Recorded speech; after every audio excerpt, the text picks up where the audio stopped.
I just felt a poof, suicide. I'm just driving through Berkeley, gonna go get the Sadie's dog food. And I turn and look and I see this house. It's called Rose Hotel or something. And it's a really old place. And it has a big sign that says, "Your home." And I'm looking at it and I'm like, uh-oh, somebody sees me looking over there. And then I immediately got like, you see me. And then poof, a shot right in the back of the head. I was like, sorry you killed yourself.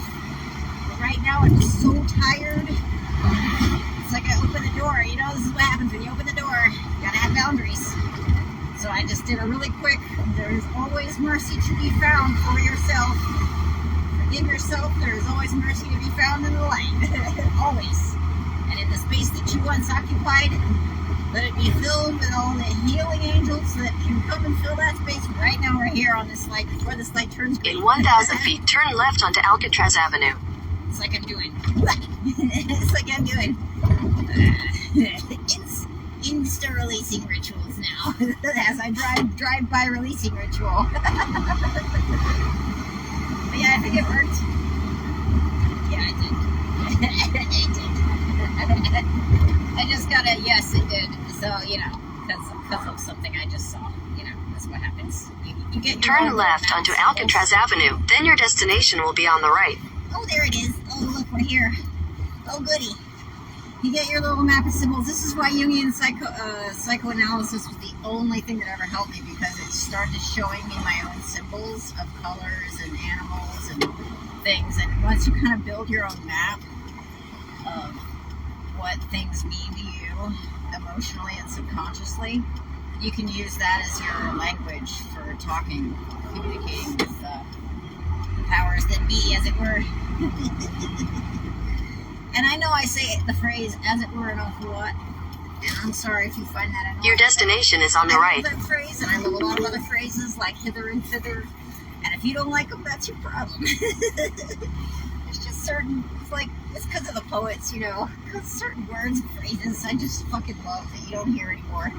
You know, it's a poet thing. It's a Victorian age poet thing with when women were expressing themselves in the only way that they possibly could on a roll of toilet paper hidden in the wall kind of deal, because they weren't allowed to own anything or have their own money or be themselves ever. You know, it's a leftover of some former lives that I lived, I'm sure.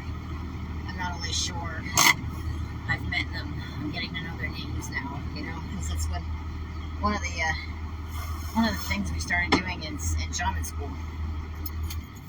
And I must say it's one of the more difficult, because that's where she comes from.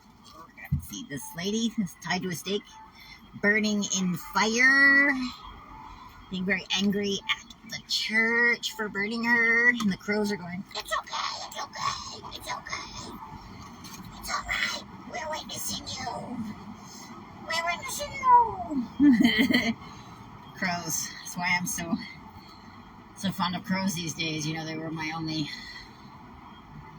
consolation during that most miserable death.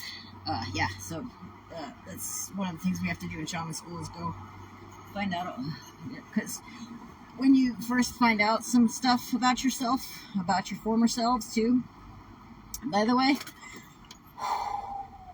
so, like, I tried to go to my Akashic Records, I don't know, 8 or 9, 10, 12, 13 times before I even went to Shaman School, and I was just like, every time I tried to do the meditation, I would just go into this place where I would just fall asleep, or, you know, just my mind would just drift off. It's just, I was constant. I was like, nope, I wasn't. It's like all the information was like, nope, not ready. I'm not ready. I'm not ready yet. I'm not ready. I kept thinking I was ready, but I guess I wasn't ready, because it was so traumatic. That is why I wasn't ready. Because when I did find out, and I had to, like, witness those deaths, because there were several that were a lot like this, like a lot of repeating patterns of healing people or helping people, and then being thrown under the bus by that community and murdered for being too weird and witchy or whatever, like, over and over again, not just this lifetime.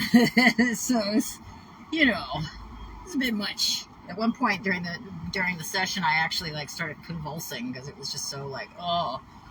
And then there was another, but one of the first ones I got to meet before I dealt with all this trauma, I just went to like, I just kind of skipped over that and went further back because my big concern for that particular session was like, I just don't understand where all this like, where all my man hating comes from, because clearly I've got some kind of gender issue going on where I'm just like I get so angry when people tell me I can't do something, you know, and I'm like so fiercely independent. I'm sure that comes from somewhere, right?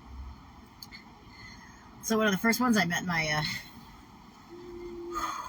former self as a Scythian warrior. Oh shit!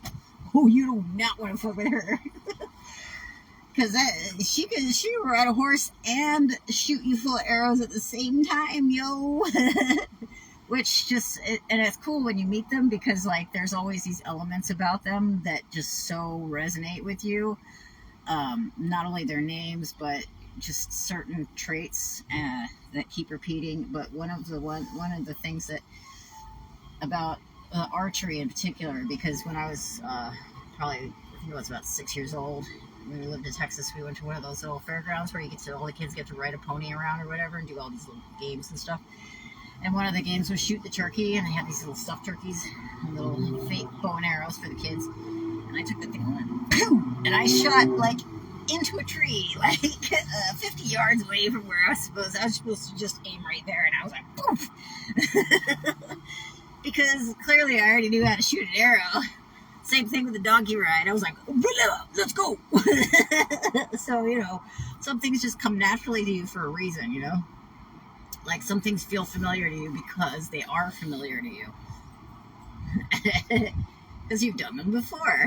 Like, same reason I play pool left-handed. I'm not left-handed, but I play pool left-handed. Because clearly I was a male probably during Prohibition era times,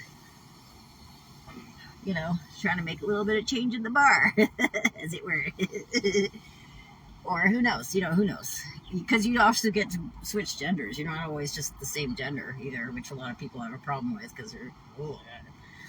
But I've heard this one explanation of when you're born and you feel like a woman trapped in a man's body or a man trapped in a woman's body, sometimes that's because you've been one gender so many times that you like that gender, and even though you've switched genders in this life, you're like kind of like resistant to it, so you kind of stay a little bit thus. You know, clearly I've been male a few times, but I think I've probably been male or female just as many times actually, because I'm like right straight down the middle. It's like gender is like, you know.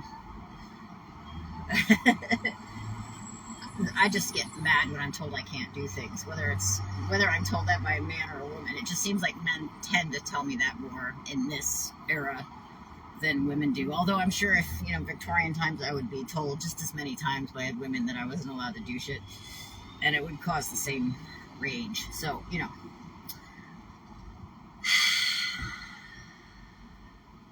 Past lives ain't crazy, yeah? Nope. I don't think that's weird or crazy. I think that totally makes sense. It's kind of why I adopted the last name Leith or Lethy. You can pronounce it either way you want. But it's the fifth river that you cross over before you come back again to be reincarnated into a new body after you've crossed all the other rivers that you have to like release things into, you know, one's for sorrow, one's for regret, one's for anger and stuff. And Leith is actually the last river that you have to drink from so that you forget. It's the river of oblivion, so that you don't remember all those lives. And I think, I have a feeling, at least for the last 42 lives, I've been going, not really drinking.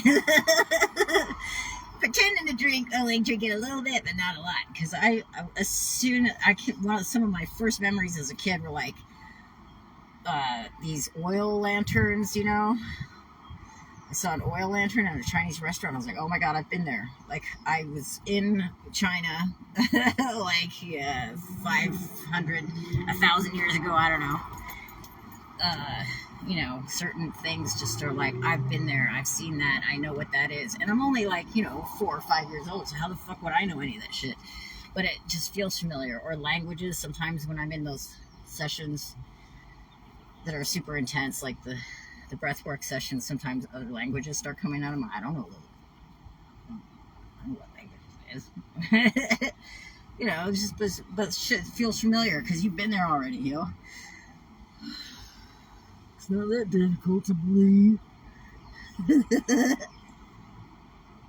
That's why I loved living in Greece. When I was a kid, we lived on Crete for 2 years. In the Minoan culture, we just go on these trips to like all these palaces and ruins and stuff. And I would just pick up stuff all the time as a kid. Like, I could see people wandering around, what kind of clothes they were wearing. It was like as if I had been living there and I was just returning for a visit or something, but I was just now in 1978 instead of when I used to live there or whatever, because it just felt so familiar. Anyway, yeah, I think I'm going to have to turn the volume knob down a little bit, though, because it's getting a little crowded up in here. Now that we're back in city urban life, there's just so much energy. And now I'm like extra sensitive to it from being out on the mountain.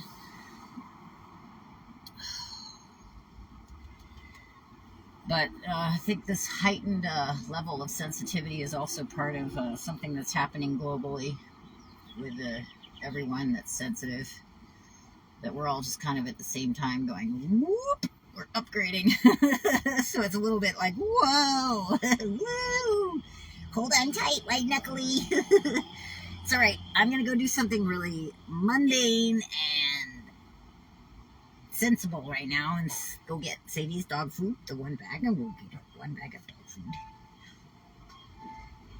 And then I will have $6 to go across the bridge, pay my toll. And then in a few days I will go do some work. And I will just kind of turn it down a little bit so I can just take care of sensible things. Sensible things. Rational, sensible things. And I still got half a tank. So that means we officially made it.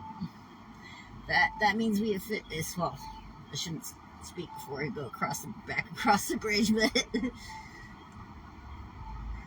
I've kind of become addicted to talking woo-woo shit on the phone every day, though, so maybe I'll just keep going. I don't know, maybe I'll just keep going. I don't know. I'm doing whatever I want. You can't tell me what to do.